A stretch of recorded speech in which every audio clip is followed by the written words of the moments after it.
Okay, hi. Hi. Here we are again, Leonard and Judith Tourney, and we've got a new topic to discuss with you this semester. The kind of improbable topic of L. Frank Baum, who wrote The Wizard of Oz.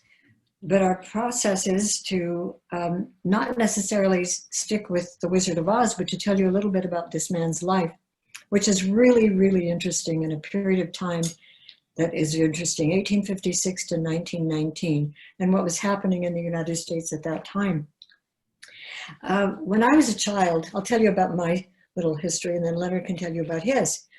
When I was a child, the most important thing for me to do was to go to the library and to read the books of L. Frank Baum. And I objected strenuously when the librarian only had 12 of the 14 books that he wrote.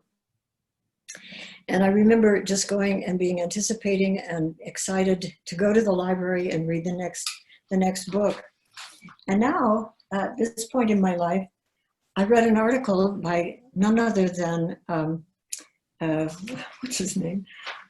Gore Vidal, of all people, Gore Vidal, who wrote an article called Rereading the Book of the Oz Books. And in it, he talked about going back to his childhood and reading these books and getting that same sense of wonderment and about interesting characters and so forth. He also said this one thing. He said, Baum was a true educator, and those who read his Oz books are often made what they were not: imaginative, tolerant, alert to wonders and to life.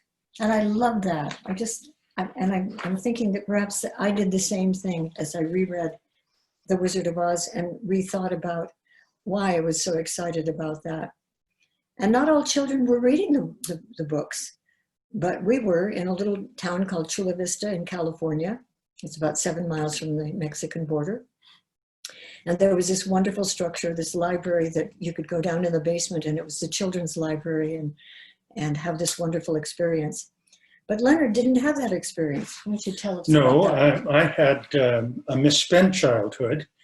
I never read The Wizard of Oz. I read The Hardy Boys more than once, each of the 100 volumes. I didn't read the book until a few months ago, but I did see the movie. And I will tell you briefly about that experience so you won't think I'm a complete reprobate. When I was a young boy, I was in military school. I was about 8 or 9 years old, and I remembered it was my first year, and I had terrible bouts of homesickness. One Saturday, the school put a bunch of us second graders, I think, on a bus. And they took us down to a movie theater in Long Beach, California, where I was living, to see a showing of The Wizard of Oz. I can still remember, after all these years, the bus ride, the anticipation. I remember the movie theater.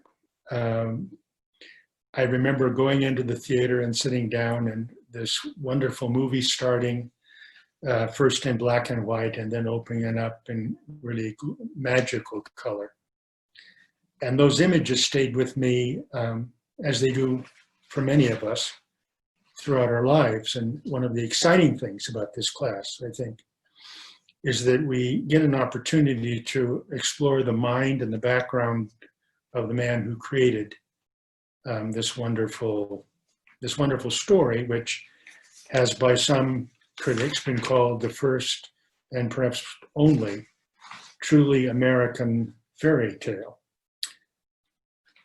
Well, he grew up in Syracuse, New York, upstate New York. And if anybody's ever lived there or visited there, we visited a couple of years ago when we were on our mission in Canada. And it was kind of fun to realize what was going on in Syracuse at the time of his youth. A lot of traveling companies were going there. And also he was very, very excited about electric lights. In 1878, the first electric lights in Syracuse, New York were turned on, and then there was telephone transmitting a live orchestra playing 25 miles away. And of course, this fascinated people. How could this happen? he was this young boy who had all kinds of visions and dreams and everything else, and it was exciting.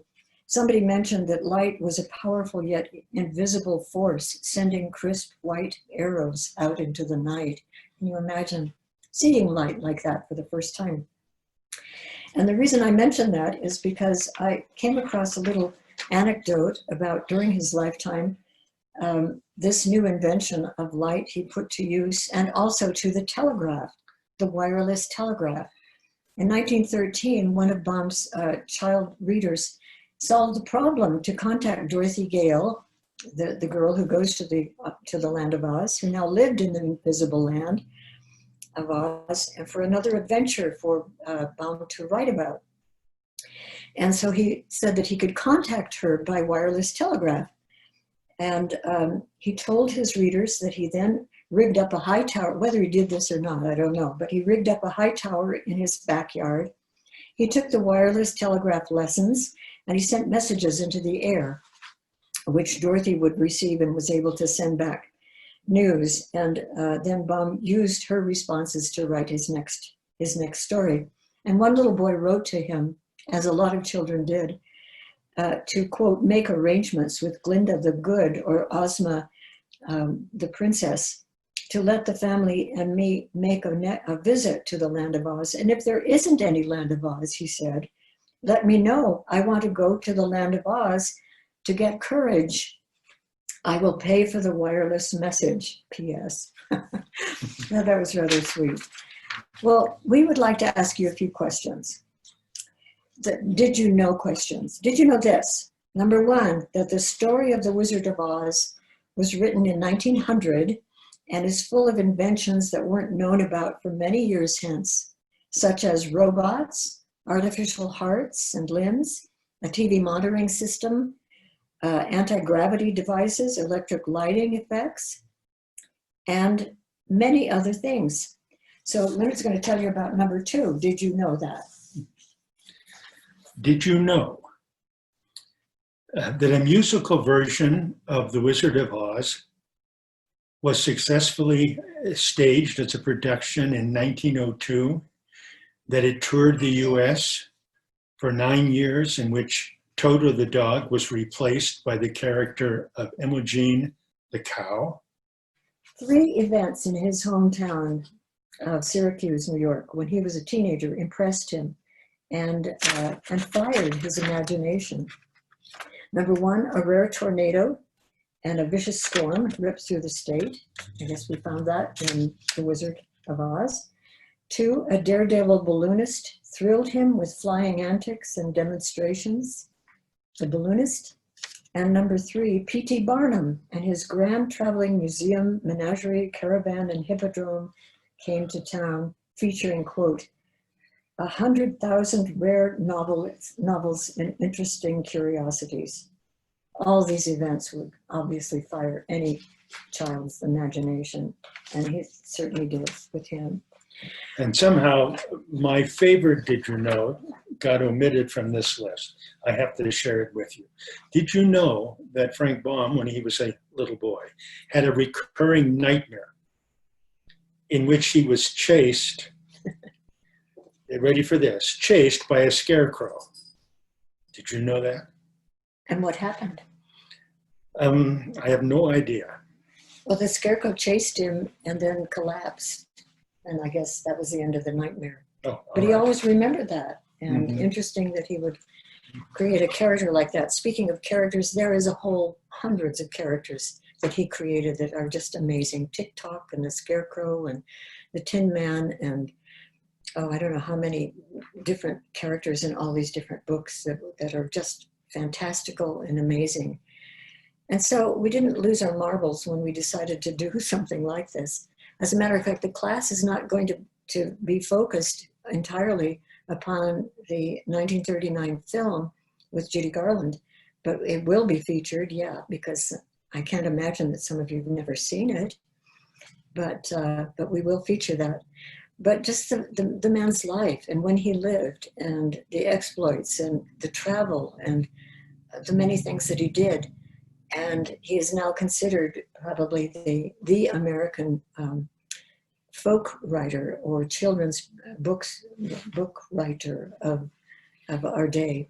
So we hope that you can enjoy this with us and have a really wonderful trip and going to the land of Oz. Stay tuned.